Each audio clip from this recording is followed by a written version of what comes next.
Story. The cafeteria was louder than usual that afternoon. Hundreds of voices filled the room as students laughed, traded snacks, and talked about their day. To most people, it looked like a normal school lunch period. But for Michael Carter, walking through those cafeteria doors felt like stepping into a world he wasn't supposed to see. He was a single father who had spent the last 8 years doing everything possible for his son, Ethan. He packed lunches before sunrise, worked late shifts, helped with homework after exhausting days, and showed up to every school event he could. Michael knew his son well. Or at least, he thought he did. That morning, Ethan had forgotten his lunch at home. Michael noticed the small lunch bag sitting on the kitchen counter while rushing out for work. Instead of waiting until the evening, he decided to surprise his son and bring it to school himself. He imagined Ethan smiling when he saw him. He imagined a quick hug, a thank you, and maybe a few embarrassed words because teenagers never wanted their parents appearing in front of friends. But the moment Michael entered the cafeteria, he heard a voice that made him stop mid-step. "You don't have to pretend you're okay anymore, Ethan." Michael froze. The voice belonged to one of Ethan's classmates, a girl named Lily, who was sitting across from his son. Ethan looked down at his tray. "I'm fine," he quietly replied. But Lily shook her head. "No, you're not. You keep giving away your lunch every day because you think nobody notices." Michael felt his heart drop.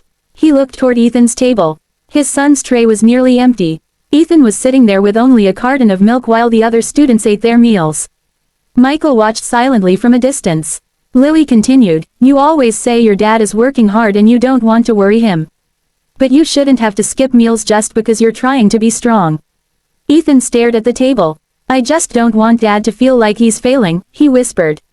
Those words hit Michael harder than anything he had ever heard. Failing, that was the last thing he wanted his son to believe. Michael had spent years measuring his worth by what he could provide.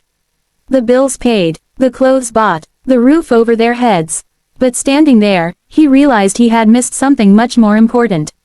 His son had been carrying a burden alone. Michael slowly walked toward the table. "Ethan," his son looked up and immediately froze. "Dad." The cafeteria became quieter as students noticed the father standing beside the table. Michael sat down next to him. "I need you to listen to me," he said softly. "You are not a problem I have to solve. You are my son. There is nothing you could ever do that would make me feel like I failed." Ethan's eyes filled with tears. "But I know you work so hard," he said. "I thought if I needed less, it would make things easier." Michael shook his head. "The reason I work hard is because I love you. Not because I expect you to disappear your own needs." For a moment, neither of them spoke. Then Ethan hugged his father. It wasn't the kind of hug a teenager usually gave in front of classmates. It was the kind of hug from someone who had been holding something inside for too long. The cafeteria went completely silent. And then something unexpected happened. A student nearby stood up and walked over. "I didn't know he was doing that," the student said. "I thought he was just being nice when he shared his food." Another student nodded. "Yeah, Ethan helped me with my homework last month. He never told anyone." One by one, people started sharing moments when Ethan had quietly helped others. Michael realized his son wasn't weak. He was one of the strongest people in the room. That night, father and son sat together at the kitchen table. Michael didn't give Ethan a lecture. He didn't tell him what he did wrong. Instead, he asked one simple question. "Why didn't you tell me you were struggling?" Ethan looked down. "I thought you already had enough to worry about." Michael reached across the table and held his son's hand. "Being your dad means I want to know. The good days, the bad days, everything." From that day forward, things changed.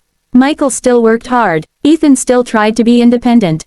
But they stopped pretending they had to carry everything alone. Because sometimes the strongest families aren't the ones without problems. They are the ones brave enough to admit when they need each other. And years later, Ethan would remember that cafeteria moment. Not because he was embarrassed, but because it was the day he finally understood something important. His father wasn't trying to build a perfect life. He was simply trying to make sure his son never felt alone.